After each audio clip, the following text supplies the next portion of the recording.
Alrighty, people.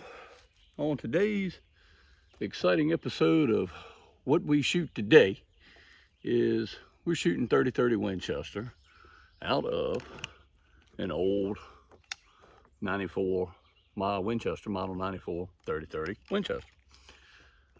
So,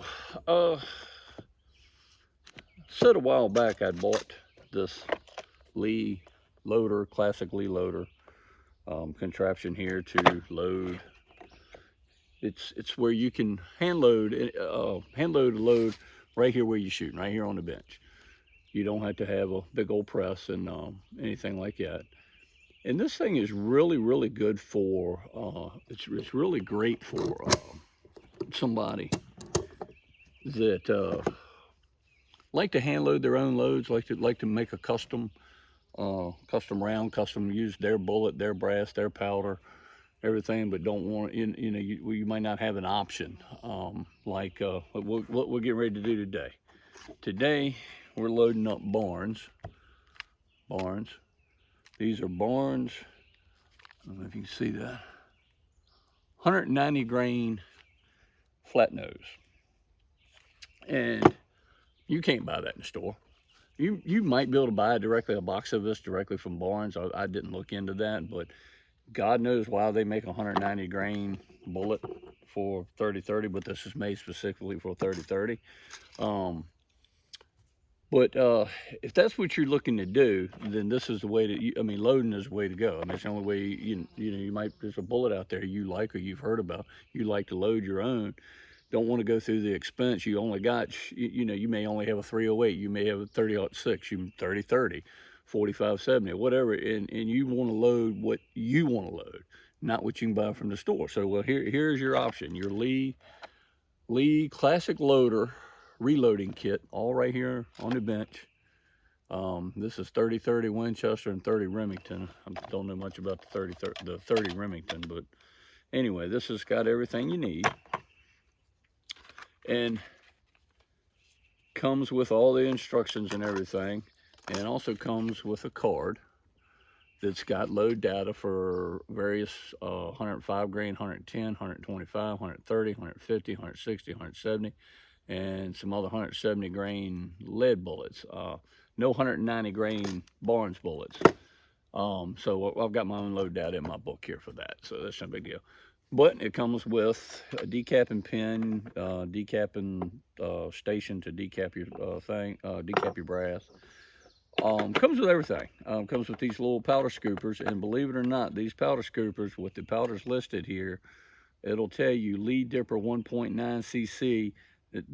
All these powders with these bullets here use this, and it gives you a specific 160 grain. Let's do 160 grain jack.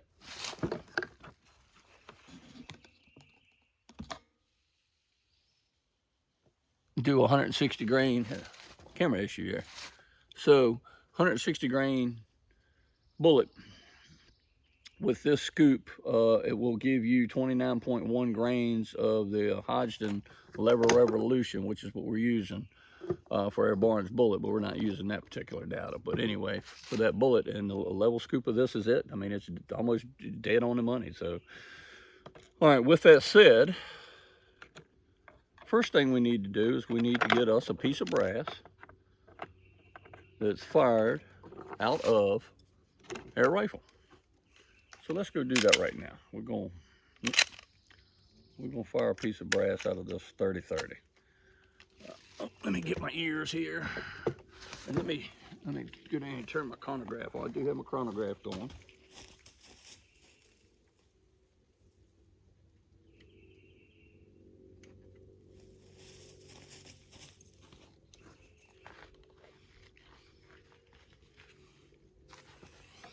All right, let's see what we got here.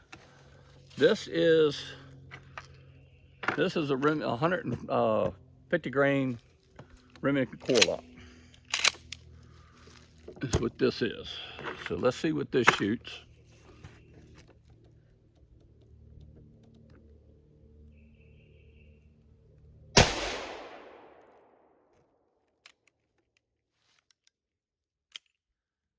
All right, that was 2342. 2342. This is not a reload. This is not one of my reloads. This is boxed ammo. All right, so what we do, take our little, the little round decapping station here, put your piece of brass in there, put your decapping die in here, you break out your hammer. Do not use a metal hammer. Buy you one of these hammers that has the the plastic nylon end. This is what you want to use. Get yourself on a good sturdy surface here, tapped out our piece of brass, pull this out. All right, put your primer. All right, we got the primer out. So now we go to resizing this here brass. Now all this thing does is neck size. It does not do anything but neck size. So you put your brass in. You can just set this piece on the table. We're going to smack it down till we're flush. Now our piece of brass should be just neck sized. All right, then you get your pin here. Now, you have this little piece here. It's got the little hole in it. This is your. It's got a little plunger in here. You the instructions tell you to put your primer down in this little hole. Set this on here, and as you put your pin in here, and you tap your piece of brass out, you also prime it. There's a bunch of people out there that don't like to do that, and me looking at this, I fooled with this stuff last week. I actually started this video last week and fooled with this. I never got around loaded. I had issues. I had a bunch of issues. I was doing something wrong and I couldn't get the bullet to go in the brass, blah, blah, blah, blah, blah. And I like to feel like I'm the generic version of Will Primus with his Truth Series videos. What I do, what you see is the truth. I don't edit, because I don't know how. Don't have a computer to do all that. And we're all shooting. Everything you see here, I'm doing right here. No editing, no anything. So I trashed that video. So I got about 15 minutes into it and I had nothing but problems. So we walked away from that video and we're starting to get today. So anyway, I don't like to beat the piece of brass out and into a primer. I will knock this brass out. Oop.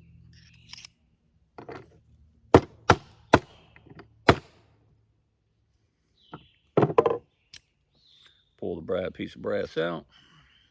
Set this aside. We have a primer. I have one sitting in the box right here from last week.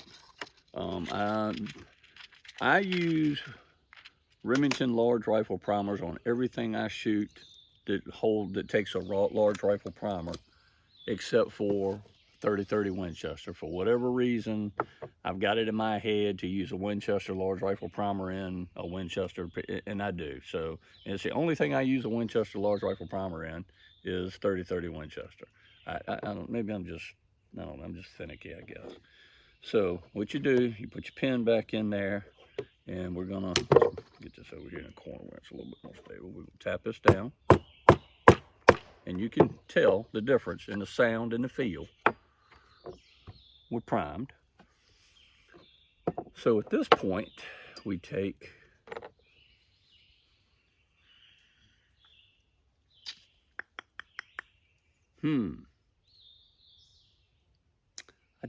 that was my thing last weekend when I tried to do this. I forgot half my stuff, and I have forgot my pan to put my powder in. So, and we're not going by load data on the little card that comes with this thing. We are going by load data that, because nobody has load data on these Barnes 190 grain bullets.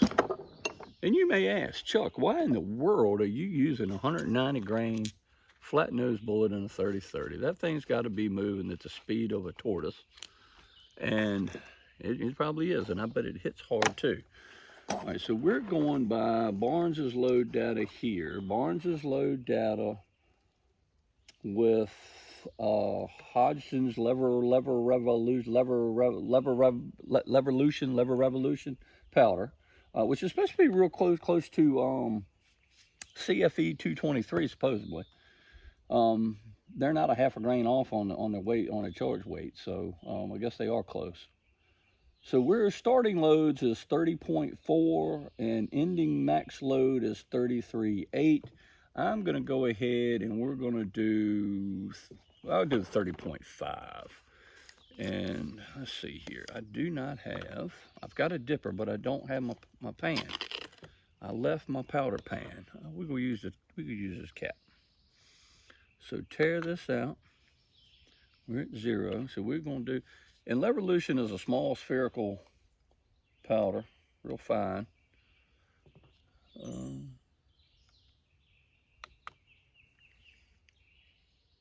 All right, we're going 30.5.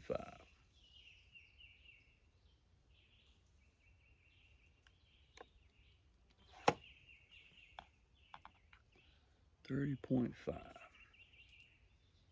32, 30.2.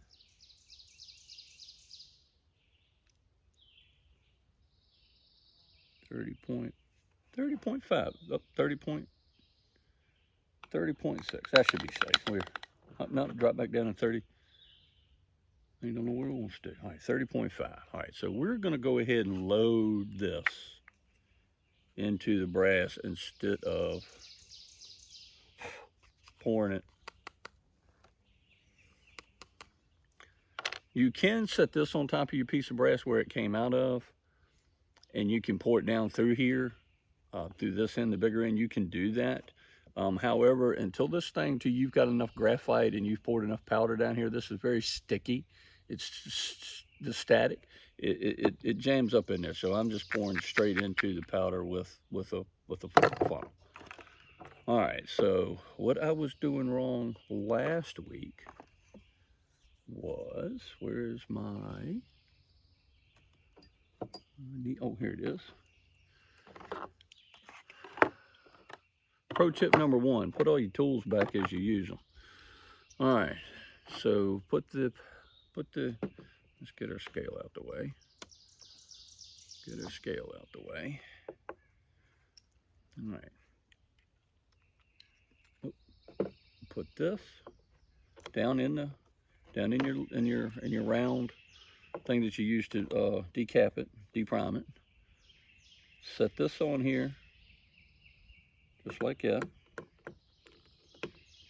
It won't go all the way down and re-punch the thing. Resize the neck. And pull a bullet out. So this is where I had my problem last week. We'll drop your bullet down in there.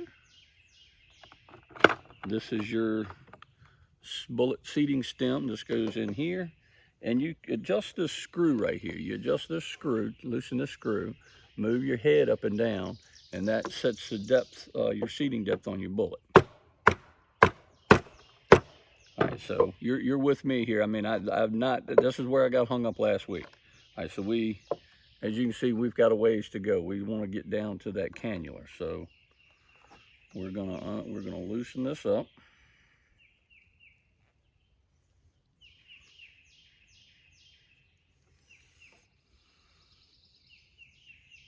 Bring this down.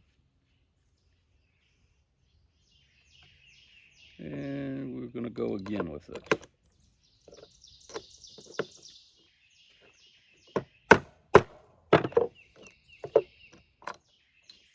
All right, we still got a little ways to go. I'm aiming for the cannular groove on this bullet, right or wrong. Should be right. Should be according to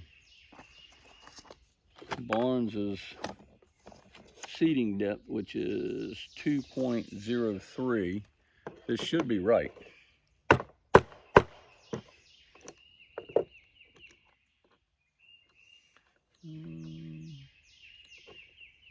We got just a smidge more to go.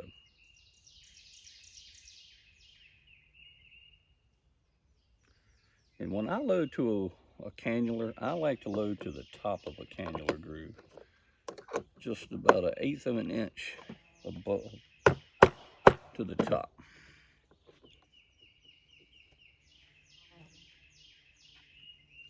And a smidge more to go. Well, let's check. Let's see where we're at.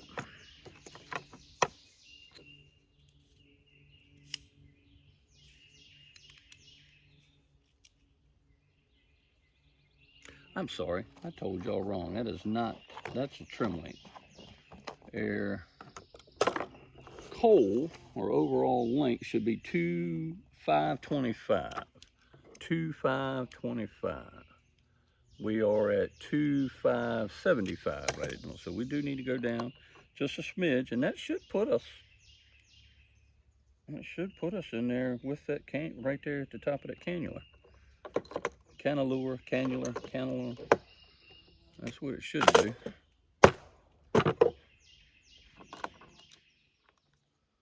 No, just a little bit more. And like I said, I had issues last week, so I didn't ever get around loaded. I had issues. I didn't pay attention, so you're right here with me on what we're doing. All right, so I'm right there at the top of the cannula. I don't know if y'all can see that or not. So you pull your little seating thing out, flip it over,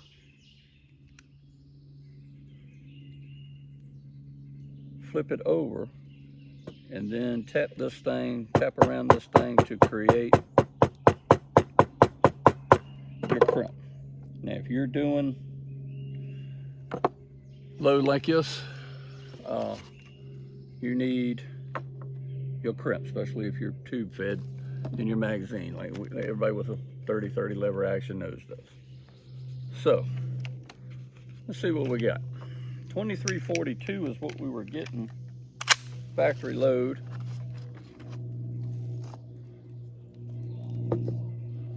Top back on here.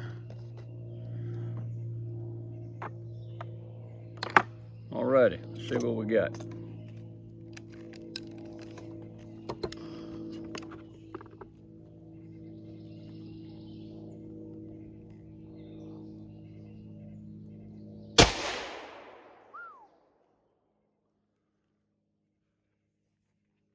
(1,991 feet per second).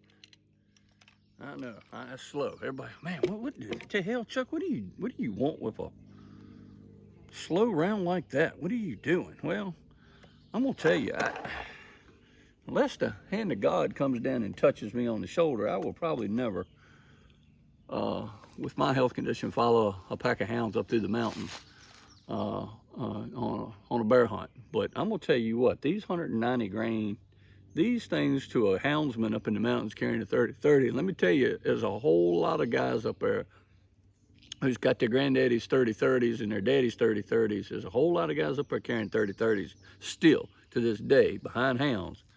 And that 190 grain bullet, that is a thumper. That has got to be the hammer of Thor on one of these guys. So, but you know, it was, Chuck, what are you doing with it? What are you doing? Everybody knows me, knows I don't have the health to go up there and do it. But you know what? Barnes makes it. Somebody buys them. So add me to the list of the somebodies. I am buying the 190 grain bullets. We're going to shoot them. It does kick a little bit more than 150 grain core lock. It does.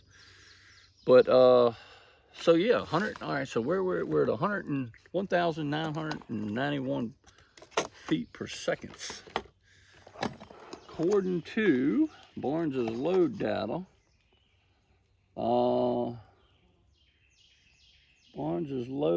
we should be, that's where we should be.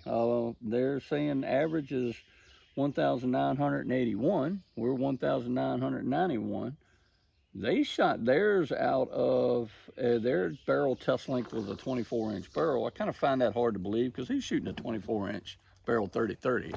Every 30-30 I've ever seen comes in, you know, the Winchester Model 94s and the Marlin 336s, and some of your Rossi's got them, and who am I thinking? Henry's got them, and they're all, what are these barrels? 16, 17, 18-inch barrels, 18-inch barrels, 20 at the most, if any. And I ain't never seen, you're not shooting, I don't know who would have a 24-inch 30-30 barrel, but anyway, let's go. We'll do another one real quick. We'll reload this rascal again. We did 30.5. Let's go.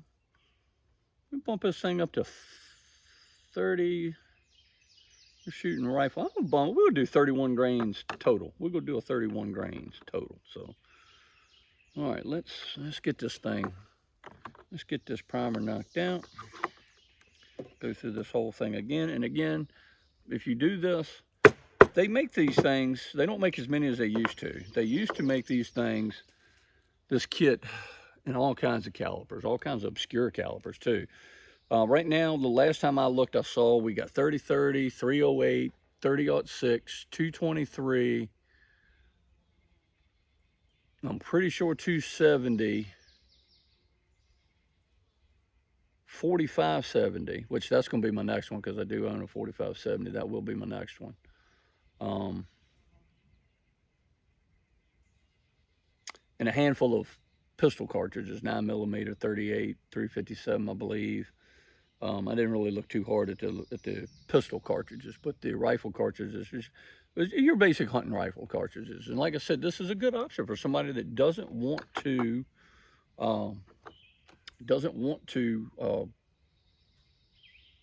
spend a bunch of money on a loading press, a die.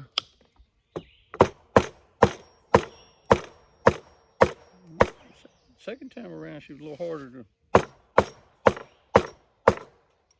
to load there. Second time, a little harder to beat down in there. Let's a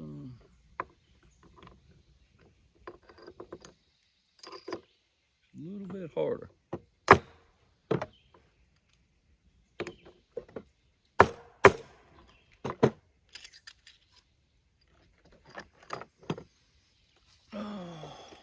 I don't know off the top of my head.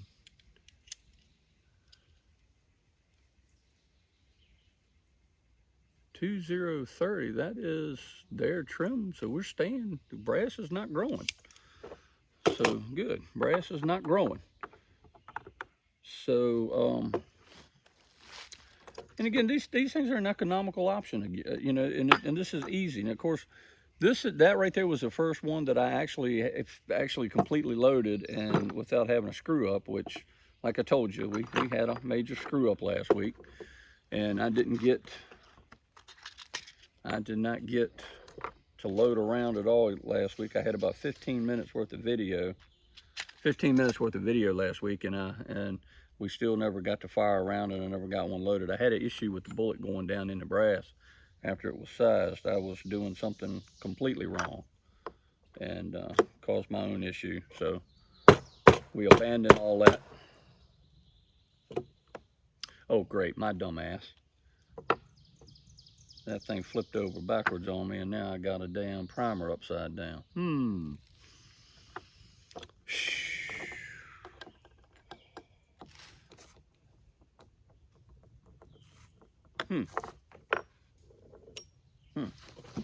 I'll take care of that at home. Let's, I tell you what, let's fire another Remington core lock. Let's fire another core lock, and we'll load up another one and see what we got. That's a little fresh piece of brass. Fresh piece of brass.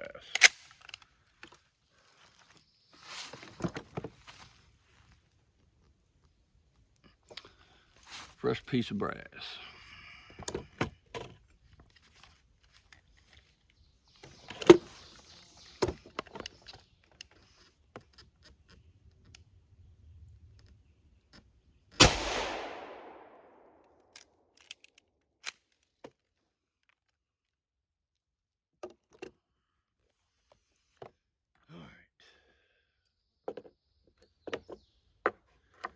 Let's see if I can do this with no hitches in the giddy up here. Knocked it down.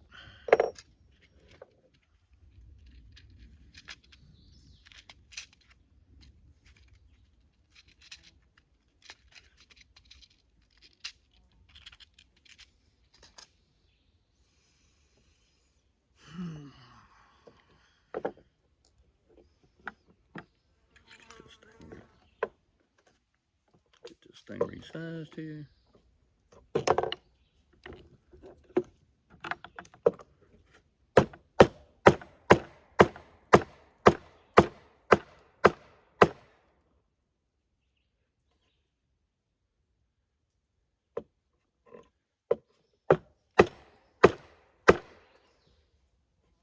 Get in there, we're resized. Let's tap it out of there. Tap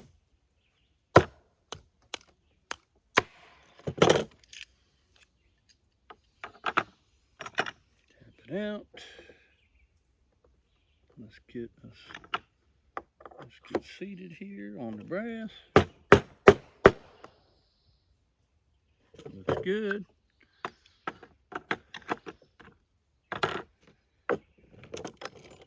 Put this in here.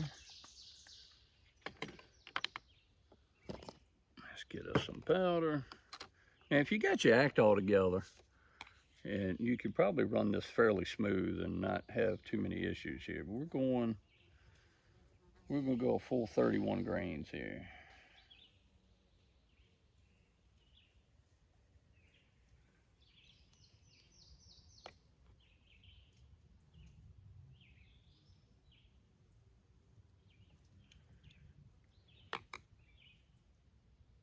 A little overshot there. Oh, I'm sorry. What am I doing? We're going 31 grains. We were right there. I don't know what I'm thinking. We're going full 31 grains.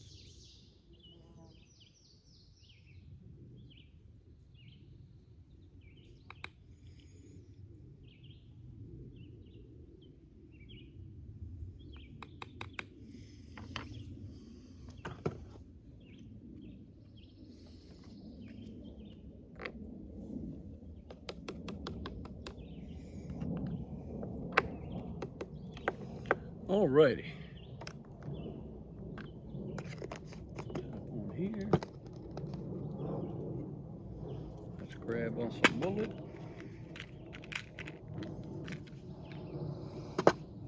And that's a good look. That's a good looking bullet right there. Flat nose, made specifically for the 30-30s. Oh, no, don't do that. Put this over top of this. Drop the bullet down in the hole. Get the bullet seating do floppy, and let's go to seating the bullet. Oh, perfect. Seated right there on the groove where it should be. Flip this rascal around to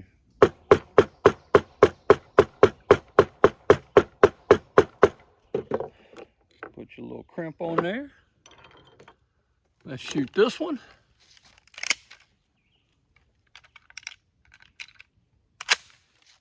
See what kind of velocities we're looking at, and go from there. We will, oh, let me get my ears.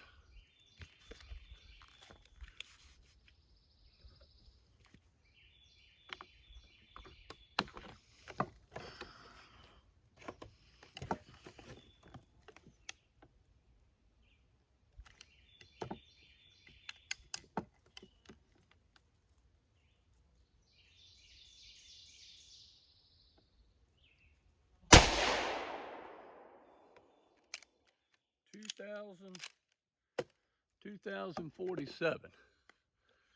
So, alrighty, 2,047 feet per second with that 190 grain bullet.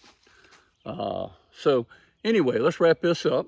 30 minutes into this thing, and I know this kind of looked kind of hokey and jerky, and like I didn't know what I was doing. And you're right, I had not.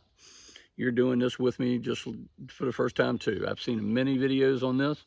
A fellow by the name of Log Cabin Looms, check him out. He's got quite a few videos on using these things. So, but yeah, you just reloaded the first time with me too. So I mean, it seemed a little glitchy and hokey, and like I didn't know what I was doing. And that was the first one, was the very first one that I actually finished and completed. Like I said, I tried this last week. And I just had issue after issue after issue, and I was doing something wrong, and I couldn't get the bullet to go down in a piece of brass, and I just had issues, and I forgot half my stuff, and I had, like I said, 15 minutes in, I stopped and done, you know. So this is you're riding right along with me, doing what I'm doing right here with me. So, but anyway, these Lee Loader kits, these are decent little kits. You saw how easy it is. You don't need nothing more than, if you, believe it or not, if you go by their load data and the little lead dipper thing that comes with it, you don't even need a powder scale. Them things are accurate. Again, watch Log Cabin Looms, some of his videos on these things, the Lee loader things. Those little dippers are accurate. Believe it or not, they are very accurate on what they're throwing. So if you've got the 30-06 that your granddaddy gave you or your dad gave you, and that's your only hunting rifle, and you want hand loads, you want to load something obscure like this. I mean, how many, you can't go to the store and buy a box of 30-30 Winchester on a shelf that's got a 190 grain bullet in it. Can't do it. And I don't think nobody makes none. Again, like I said, maybe on Barnes's website, you might be able to buy finished product from Barnes, but I did not look, so I'm not sure on that. But man, I ain't never seen 109. I didn't even know it existed. So I just happened to see them on a website site on looking through Barnes 30 caliber bullets. I'm like, man, we're trying this. We're going to try this, man. This be a hell of a bear thumper and a whitetail deer, man. A little too much for a whitetail, but man, it's a bear thumper. Hog thumper, man. If you hunting hog country, man, hog thumper, man, that'd be the thing out of a 30-30. And I am an advocate of the Winchesters, of the 30-30 cartridges, of the lever actions. Not necessarily Winchester, but Winchesters are my favorite. I have 3. This one right here was a friend of mine, a dear friend of mine. He's passed away now, died of cancer. I bought this from him because he was selling to get money to buy his daughter a bolt action rifle. She didn't want he was gonna give her this and she didn't want it. So he needed the money to buy her a bolt action rifle. So I bought this from him so he could do that. And probably about a year later, he passed away. But this is cherished to me. This gun has got, the typical Winchester. If you look around the bottoms of them, the blue one's gone. The blue one's kind of rough here. I have never hunted with this rifle. He did a little bit. He was from this area of the state. He was right here in Chesterfield County in Virginia, and this is dog country down here, dog running country. And you don't get to use a rifle around here very often. You got to go west of the Blue Ridge or some of the western counties before you get to the Blue Ridge to be able to use a rifle. You can't use it here, so he didn't use it a whole lot. I mean, he did go out to other places in the state and hunt, and he did use it. But I'm a big advocate on the 30-30s, on these lever actions, specifically, again, Winchesters. I like Winchesters. Like I said, I got 3 of them. One's a 67, one is a 66, and this one is a 72. The other 2, the blue one doesn't look like this. I mean, and even the blue one's kind of gone on the tang right here on the back, right here at the stock. But to me, that's character. That's patina and that's character. So